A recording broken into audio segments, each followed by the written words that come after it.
This is Jimmy Cab Save the Broadcast 50 with 50 interview series in Bulldozer Magazine. This is this is a very special moment for me for numerous reasons. We're here at Espacio 1839, and is this Boyle Heights or East LA? Boyle Heights. Because I get mixed up with that whole. Boyle Heights. Boyle Heights, Mariachi Plaza's right there on the side there. Yeah. Right by Mariachi Plaza, right on the verge of the gentrification invasion. We're here with Rebecca Rodriguez and Jimmy Alvarado, and we're here to discuss this wonderful photographic historic exhibit of East LA punk rock and hardcore. 88 to 91? 88 to 91. Yeah. With the exception, there's about 2 prints that are off, but everything else is. Okay. More or less, essentially 88 to 91. Yeah. Let's go back a little bit. One of the most pivotal things about music in Los Angeles is no one ever credits the real underground. No one ever credits real music. It's very rare for it to get on the blimp of radar and have so-called music journalists bring it up. Los Angeles has been known for having a pivotal music scene. It still doesn't get the respect it deserves. And absolutely, East LA doesn't get the respect it deserves. Thriving punk scenes, I would say since what, like the late 60s, early 70s, on into the 80s. Pivotal bands. You're a music aficionado. You write for Razor Cake. Why don't you tell us about pivotal bands that you can mention are from East LA? From East LA beginnings, or in the 60s you had show off, fucker. Just spit out some names. I know you're an encyclopedia. The Undertakers, the Brat, Los Illegals, the Stains, Butt Acne, Plain Agony, Peace Pill, the Rise and Fall, Malignants, Darkness, Brainstorm, Infamy. Fuck, who else? Bastard Son, PAL, Peace and Liberty.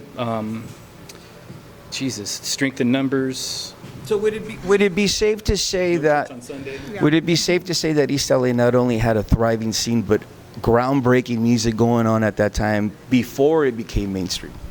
Well, I mean, in East LA, it's never really been mainstream. I mean, you had the first wave that was kind of unique, and they've got all the press. And then after that, we had subsequent generations of kids. I mean, to this day, there's that have been waves of generations of backyard kids playing the backyards. So, I mean, it's never been mainstream. We've never really relied on clubs. We don't rely on labels. We don't rely on magazines or anything else, any kind of press. It's just kind of word of mouth, and it just kind of goes on generation after generation after generation. Now, in our era, there was DIY magazines like Flipside and Maximum Rock and Roll that were covering that underground stream. Why wasn't East LA ever given that credit? You were a contributing writer. I was a contributing writer. We talked about the bands of that era. Why was it never known? Unlike, let's just say, like the Black Flag era and the Circle Jerk era, where those bands are just predominantly, righteously so, by the way, but they're just predominantly on the books. Why wasn't East LA mentioned? Well, I think in our particular, now. I think in our particular case is that for us, I mean, because there was nothing available to us, we didn't really focus our attention on that. We didn't look for that kind of validation. It was like, you don't want to put us in your magazines, or you don't want to put us.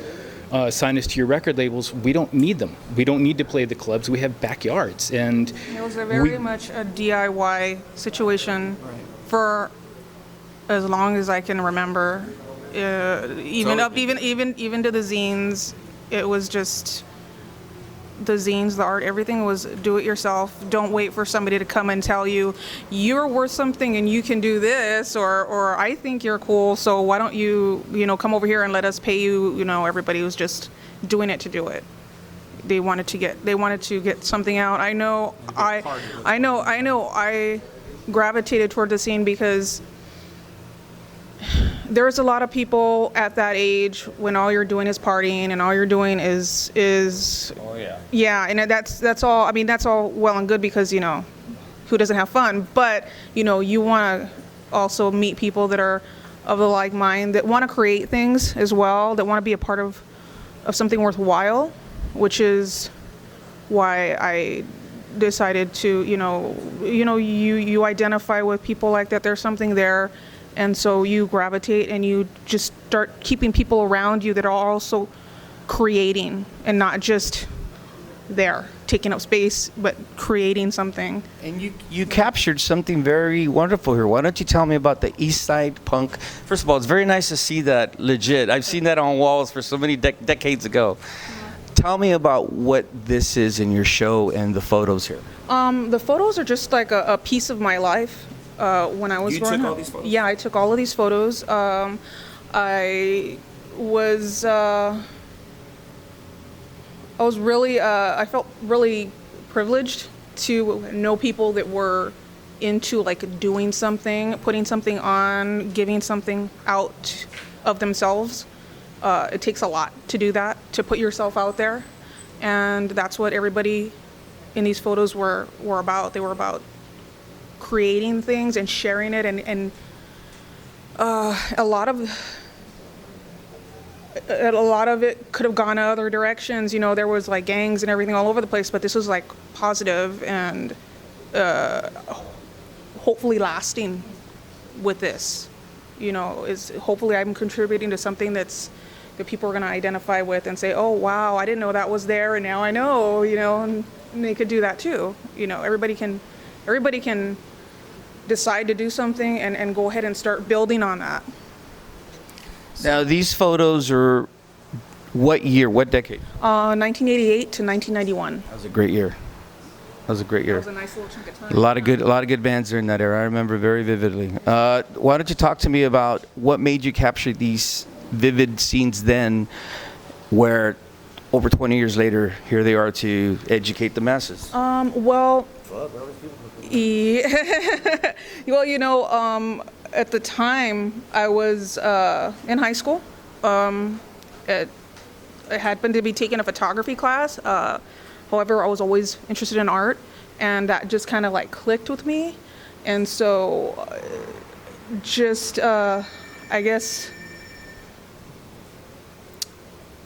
got the documentation of what was going on. Something special was going on at that time? Yeah, you know. Nobody was covering it? Yeah, well, it wasn't so much that. It was, I mean, I'm sure everybody feels there's a part of their youth that they are like, wow, I wish I was, you know, I had enough presence of mind to like capture that some way, and I just happened to have a camera at the time, and you know, there were just some things that you're in the middle of, and you're like, whoa, and you gotta get it in some way or another, whether you're painting it, you're drawing it, you're photographing it, and my thing was to photograph it, and then once I got it into the darkroom, I fell in love. It just clicked, and there it was. Now, this is interesting. Jimmy, why don't you come back in here? This is interesting. The fact that you and I not only live that scene, but we also feel the pain of how as we mentioned before, the credit is never given. Seeing these images now that you captured over 20-something years, do you feel that this finally gives a voice to these musicians and these artists from that era, especially because you were a part of that? Well, definitely. I mean, I think it's a great opportunity for that history, that secret history, to kind of finally be seen. It's a small portion of a very large scene that had very many different groups. Becky was part of our little clique of bands, and so she, you know, as a musician and as a photographer, and you know, there were other bands that were coming out of here. I mean, she managed to get Strength in Numbers, who were back here, who were part of another straight edge scene up over on Ganal off of Wabash, you know, and there was a whole other group of bands, and they were kind of like satellites to us, you know, in the sense that, you know, little universes. yeah, they had their own little universes, and you know, they had the Sereno groups, and they had, you know, the bands in Highland Park and the bands that were in Huntington Park. You know, and so there were all these different bands and all these different scenes, and we all kind of intermingled here and there, but this is just one little group of a very huge scene. I mean, I think I sat one day and wrote down, I think I came up with like 75 different band names, you know, just between the period of 86 to 90, and that's, you know, that's a lot of bands. Now, what made you resurrect this history? Actually, I'm going to school for design right now, and I was just going through all of my negatives, and Just stumbled upon it? and I've had them. I've actually, since high school, I've had them actually kept. Nice. Yeah, I mean, some of them are a little worse for wear, but I've had them kept properly organized, and I'm like that. And to be honest, I mean, yeah. she's the only person I know out of our entire group that Yeah, I kind Yeah. of kept such an extensive kind of collection So- of photos. Yeah, so Jimmy happened to know Marco, the curator, and he talked to him, and we talked, and this happened. Now, Explain where we're at here again. This is Espacio, and it's a little gem of a place. It's a collective that's run Yeah. by different people that focus on different areas. Like there's a bookstore here, there's a music store here, there's clothing, and they're all There's a run. radio station Yeah, as there's well. a radio station. There's Yeah. a radio station, a community station called Radio Sombra, called Radio Sombra that is run. It's a online radio station, and they basically serve the community, and it's a collectively run space. Marco, the guy that runs the radio station, used to be in Subsistencia, which is one of the early Nice. hardcore bands. So I mean, there's the connection there, and we Past, present. to connect to the future, bridge, yeah. yeah. And they kind of serve the community, and they're active within the community, and they put on events, and it's an awesome space, man. Now, Rebecca, when can people come here? This exhibit's starting today. How long will it run? It'll be here for 30 days. So no excuses. September 14th. Support your scene. Support the scene. And what's really most important is that for the youth that are into this type of music, even though it's been commercialized and now there's money and Yeah. It's not You in know, the backyard, there, is it? and you No. know, we could go on and on about the Yeah. demise of DIY, but the Yeah. point is for the youth that are in these neighborhoods here, that for some reason they feel that even though they're a part of this scene, that they don't belong. Now they could go back in history and say, hey, we had our own thriving scene here. Yeah. It always existed. Yeah. And it still does. Yes, I mean, exactly. there's still generations. I mean, we just happened to be the first that focused on the backyards. We made the backyards. Yeah. The backyards weren't a stepping stone for us. They were the end result for us. We didn't look playing for clubs. We played clubs, but it wasn't our primary focus. Our primary objective was to play a backyard. I think the main question was always, so where is the gig this weekend? Right. And it was like, it was going to be somewhere. It was going to be somewhere. And there's been subsequent Yeah. generations after that. You know, I mean, there's still a thriving backyard scene, and there's always been a backyard scene. It's kind of ebbed and flowed over the decades, but there's been several generations of it, and it still exists. There's gigs going on tonight. Okay. You know? What is the name of this place again? Espacio 1839.